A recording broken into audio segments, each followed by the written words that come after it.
The last message from Earth. The stars were quiet. The silence before the storm. Across the vast black space, the Empire's banners floated over countless planets. For centuries, they ruled with power, pride, and cold steel. No one dared speak against them. No one, except Earth. On a distant communications relay, an urgent message from Earth was received. The message was short, direct, and final. This is Earth. You have crossed the line. Do not approach again. This is your last warning. Commander Rallick of the Empire leaned back in his command chair aboard the warship Carnox. He read the message once, then laughed. Earth? They still think they are important. His officers joined in the laughter. Earth, a small death world at the edge of the stars, had long kept to itself. The Empire had dismissed it as too far. Too wild and too unstable. Now, Earth was making demands. Rallick shook his head. They still believe in diplomacy like it's a weapon. Send a reply. Tell them we are coming and we are not coming to talk. His second-in-command, Myra, hesitated. Commander. Earth is different. Our scouts reported strange activity. Their ships enough, Rallick snapped. They bluff. That planet is still crawling with beasts and ruins. We'll land, take their resources, and show them what happens. When someone refuses the Empire. Aboard Earth's defense station in orbit, Captain Liam received the Empire's response. His face remained calm, but his eyes turned cold. They are coming, he said. Lieutenant Myra, Earth's communications officer, looked up. So that's it. They chose war. No, Liam replied. They chose to ignore history. He walked to the large window, watching the distant stars. Behind him, Earth was alive with movement, ships launching, satellites shifting into defensive positions, and stations activating shields. This wasn't their first war. But this time, Earth wouldn't wait. This time, Liam said, we won't warn them twice. The Empire's fleet began its slow push toward Earth. 77 warships, 5 carrier vessels, and countless drones. The most powerful armada the outer sectors had seen in decades. Inside the Imperial War Room, decorated with maps and trophies from crushed worlds, High Admiral Turan received the updates. Earth remained silent. Admiral, a young officer reported. They've made no move to negotiate. Turan smiled. Then they are afraid. Another officer, older and with scars from past wars, spoke up. Or they are preparing. Turan narrowed his eyes. You speak as if Earth could defeat us. I speak as someone who fought on the frontier, the older man replied. I've seen what happens when you corner a Deathworlder. The room went silent. No one liked the word Deathworlder. It meant something dangerous. Something uncontrollable. And humans were that once, but the Empire had changed the galaxy, built it with order and fire. Earth had stayed distant. And refused to join. That was their mistake. Back on Earth, Captain Liam stood before a group of commanders in the underground base known as Fort Ember. The room was filled with screens showing approaching enemy fleets. They are not just coming to scare us, he said. They want control. They want fear. But they are going to get none of it. General Ada, a strong woman with short silver hair, nodded. We've waited long enough. It's time they see what Earth truly is. Liam tapped a control on the screen. Then activate it. All around Earth, hidden stations began to light up. From the dark side of the moon, giant platforms rose. Dozens of ships, black, sharp, and quiet, uncloaked from deep orbit. The Deathworld fleet was no longer a myth. This was no longer a warning. It was a reckoning. The Shadow Fleet awakens. The Empire's fleet surged forward like a great tide, confident and loud. 77 warships gleamed in formation, engines burning through the cold silence of space. They carried pride, power, and the belief that Earth would crumble like all the others, but Earth didn't move. It watched. On the dark side of the moon, black ships that hadn't flown in decades began to rise. The Deathworld fleet had waited in silence, buried beneath rock and shadow. Each ship was silent, but their presence screamed across the void. Captain Liam stood aboard the Vigilant One, Earth's flagship. Its outer hull shimmered with dark plating, nearly invisible even when viewed up close. It wasn't built to impress. It was built to survive, to strike, and to finish what others started. Report, Liam said, his voice calm. A young officer answered, all shadow units are in position. Cloaks holding. Targets in range within 2 hours. Good, Liam replied. Maintain silence. Let them feel safe. Meanwhile, on the bridge of the Empire's lead cruiser, Karnox, Commander Ralek sipped dark wine and watched the stars. No response. Still, he said, amused. I wonder if they even know we are here. The crew laughed again, suddenly, a soft beep. Then another. Red lights blinked on the control panels. Commander, the radar officer said, frowning. Something just blinked into existence on our side sensors, then vanished. Ralek leaned forward. A malfunction. Unknown, sir. But I've never seen a pattern like that. Before Ralek could respond, another officer shouted, we are detecting movement everywhere. They are behind us, above, below. Ralek's smirk faded. What ships? Show me. The main screen flickered. Dozens of new blips were appearing all around the fleet. Ships were uncloaking in perfect synchronization, silent and swift. Black warships with no heat signatures, no transmissions. Just presence. Who are they? An officer whispered. Ralek's hands tightened into fists. They are human. Across the Empire's fleet, panic began to rise. Earth's warships weren't just advanced, they were built to counter everything the Empire had. Their cloaking was perfect. Their weapons silent.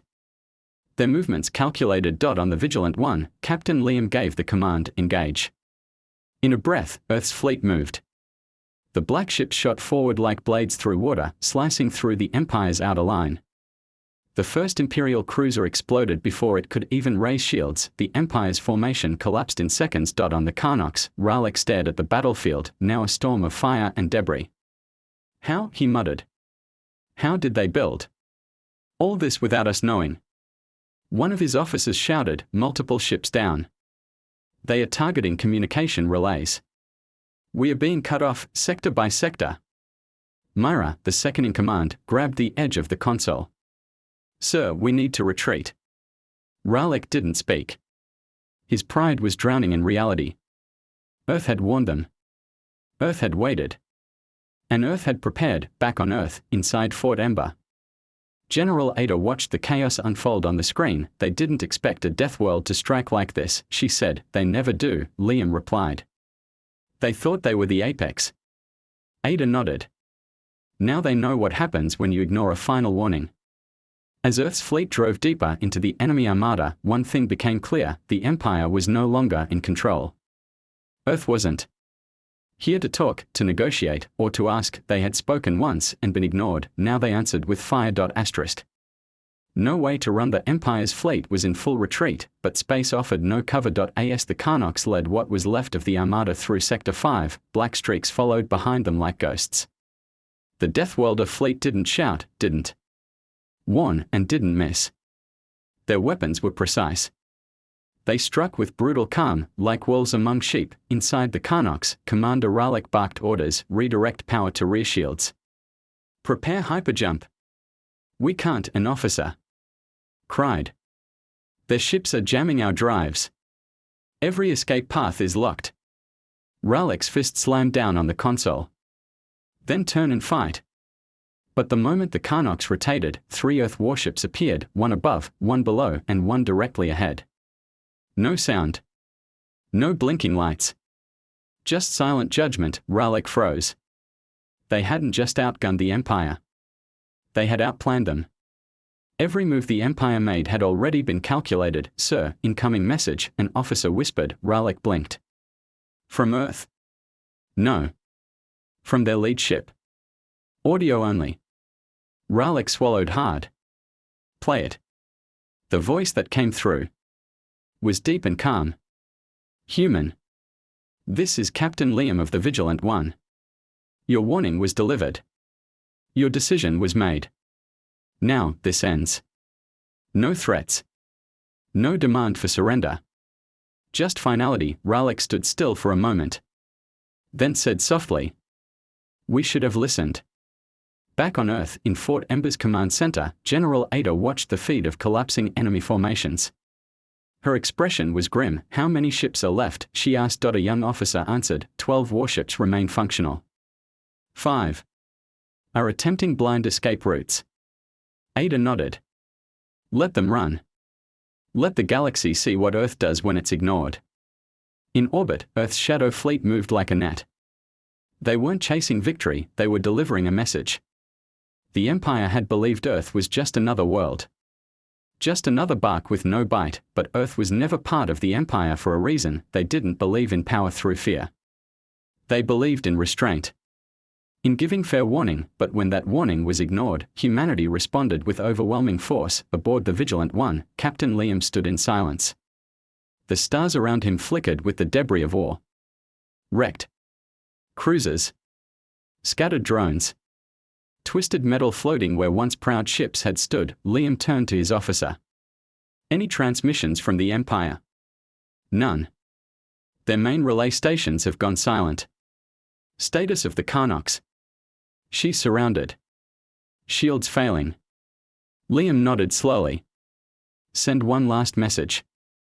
Aboard the Carnox, just as its shields failed, the message came through. Earth has no wish to rule. But we will never be ruled. This is your lesson. Learn it, or be erased. Ralek closed his eyes. End transmission. Then he spoke his final order: lower our weapons. Let them finish it. But Earth didn't fire. Instead, Earth's ships turned, leaving the Carnox adrift, powerless and surrounded by silence. In the Galactic Center, news of the battle spread like fire. The mighty Empire had fallen in one night, not to rebels, not to monsters, but to Earth, because they ignored the warning. A lesson written in 5. A news struck the galaxy like thunder through still air. From outer colonies to core systems, broadcasts repeated the same message: the Empire's fleet was shattered. Earth responded to aggression with a single wave of silence and fire. Over 90% of the invasion force lies destroyed. On trade networks and political forums, one question echoed again and again: what is Earth? 4 centuries, most thought Earth was a wild, backward death world, too dangerous to visit, too distant to matter. But now, the myth had changed. Earth was no longer a rumor at the edge of the galaxy. It was a warning. In the capital city of the Empire, the High Throne Council gathered in emergency session. The air was thick with fear, and for the first time in generations, silence filled the room. The Emperor, dressed in deep crimson robes, leaned forward. Where is the fleet? An old military strategist, General Darnell, stood slowly. Gone. Your Majesty. What wasn't destroyed is drifting. What's drifting is beyond recovery. Whispers spread like wildfire. Another council member spoke. An Earth. What did they demand? Darnell hesitated. Nothing. They didn't ask for land, tribute, or surrender. They just left. Left, the Emperor spat. After doing this? Yes, Majesty, Darnell said. They left us with only the consequences. On Earth, inside Fort Ember's underground war room, General Ada paced slowly as reports came in from various sectors. Captain Liam stood by the window, arms crossed behind his back. They are quiet now, Ada said. The same council that mocked us won't even speak. They don't need to, Liam answered. They've already heard everything they needed to. The Empire wanted fear. They spread it to control. Now they are tasting their own recipe. Ada gave a grim smile. Do we go further? Liam shook his head. No. We are not like them. We didn't strike to conquer, we struck to end the threat. Ada turned toward the large display showing Earth ships returning. Then let the galaxy watch. Let every system see Earth's fleet pull back, not because we're weak, but because we don't need to stay. And they'll remember that. Liam added, the next time someone ignores a Deathwelder's warning. Far beyond Earth, in a mining colony under the Empire's rule, a young boy watched the newsfeed with wide eyes. His father, a factory worker, stood behind him, whispering. That's Earth, son. They don't look like monsters, the boy said. They are not, the father replied. But if you raise a hand to them, they won't just slap it away. The screen showed images of black Earth ships vanishing into space. Then what do they do? The boy asked. His father answered softly, they break the whole arm. At the edge of explored space, in a hidden station, Earth's fleet regrouped. Black ships floated in formation, silent and unreadable. But inside each vessel, the atmosphere was calm, not triumphant, not proud. Just resolved. Captain Liam addressed his fleet via secure broadcast. You all performed with honor. We struck fast, struck true, and then left. Because Earth never needed to prove it was powerful. We only needed them to stop thinking we were weak. He paused before finishing. The galaxy saw what happens when Earth gives a final warning. Let them write it in their history books. Asterisk. The message that changed the stars. The galaxy didn't sleep that cycle. Across thousands of systems, news feeds, private transmissions, and underground forums overflowed with one subject, Earth. Some called it justice. Others whispered of monsters in human skin. But all agreed on one thing: the Empire was no longer the center of power. In the halls of the once proud Imperial Command Center, walls were stripped of banners. The High Council sat in stunned silence. No cheers, no plans, only fear. The Emperor broke it with a single, hoarse question: have they said anything? No, answered the intelligence director. They destroyed the fleet, then left. No threats. No conditions. Not even a broadcast. The Emperor clenched his fists. Why not? General Darnell, one of the few who had studied Earth's history, spoke softly. Because they said all they needed to say before the war began. We were warned. We didn't listen. The room went silent again. Another council member muttered, so they don't want the Empire. They don't want anything, Darnell replied. And that terrifies everyone. Meanwhile, in a neutral system known as Valen's Reach, a place where diplomats, pirates, scholars, and smugglers all mixed, people gathered in cantinas and station halls to discuss only one thing. A holo image of Earth's fleet hovered above a bar counter. Ships shaped like knives, cloaked in matte black silence, drifting through stars like predators in the dark. An old trader whispered, they built all this while we ignored them. How long were they preparing? A former mercenary answered, long enough. You don't build ships like that in panic. Earth waited for someone stupid enough to test them. Back on Earth, Captain Liam sat in a quiet corner of the observation deck aboard the Vigilant One. The stars above twinkled calmly now. No threats, no signals, just peace. General Ada approached, holding a report. Scouts from neutral systems have reported something interesting, she said. Alien leaders are trying to form a new council, one without the Empire. Liam glanced up. They want to rebuild the Galactic Order. Yes. And for the first time, they are asking Earth to take a seat. He was quiet for a long moment. Then he said, we didn't fight to be part of anything. We fought to be left alone. Ada gave a tired nod. But now the galaxy wants to listen. A week later, a simple data burst was received across all major systems. It carried a single sentence, repeated in every known galactic language: Earth does not seek power. We seek peace. But if peace is ignored, Earth will answer. There was no signature. No flag. Just a plain dark seal, and that message, more than any battle, reshaped how the stars viewed humanity. In small worlds and large species who once laughed at humans now taught their young to respect them. Scholars rewrote history books. Generals revised their plans. And for the first time in centuries, the Empire, humbled and broken, went quiet. In Fort Ember, General Ada stood beside a growing wall of names engraved in steel. Every wall leaves scars, she said quietly. Liam joined her, placing a hand on the wall.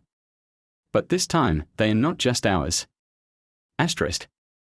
The echoes of Earth's wrath. Months passed. The stars were quiet now, not because peace had won, but because fear had settled deep into every empire, republic, and union across the galaxy. Where once fleets patrolled with pride, now caution ruled. Where once Earth had been ignored, now it was a word spoken with respect.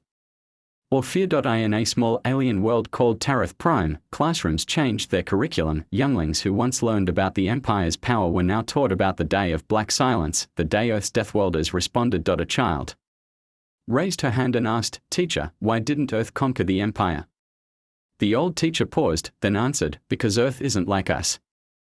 They don't strike to rule. They strike to protect. And when they warn, they mean it.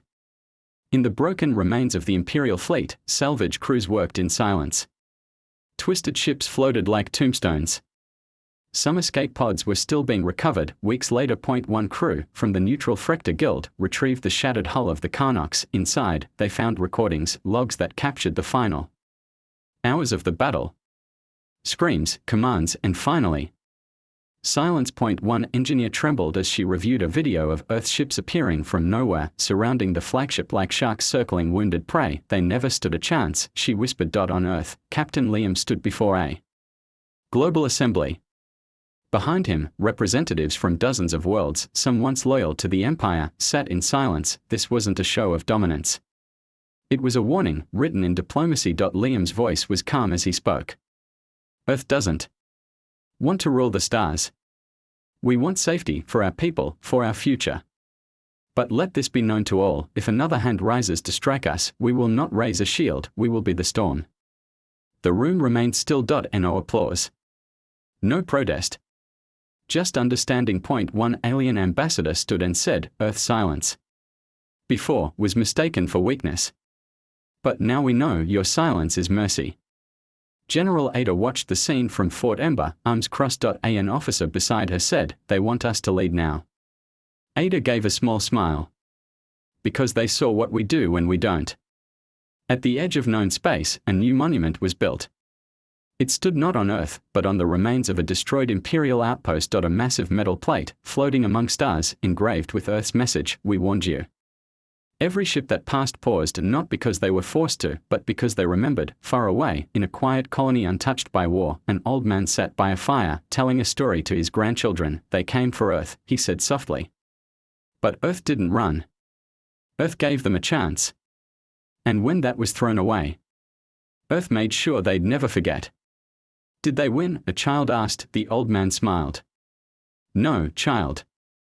They ended it. Asterisk, the warning that changed the stars. The galaxy had changed, trade resumed. Councils met. Ships once again traveled between stars.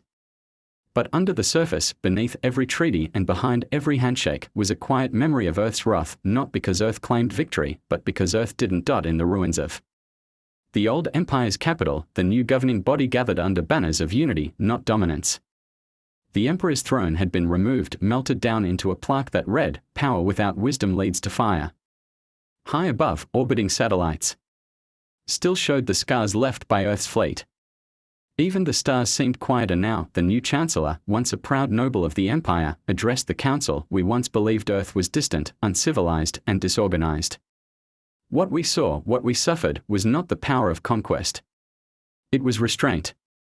And in that restraint, we found the truth. A silence followed. We challenged a death welder's warning. And we paid in ruins. On Earth, life continued with calm purpose. No parades. No speeches, but deep within Fort Ember, Captain Liam stood alone in a chamber few visited, a vault of black metal, covered in dust. Inside were the silent war records of every Earth campaign. Files unopened. Weapons locked.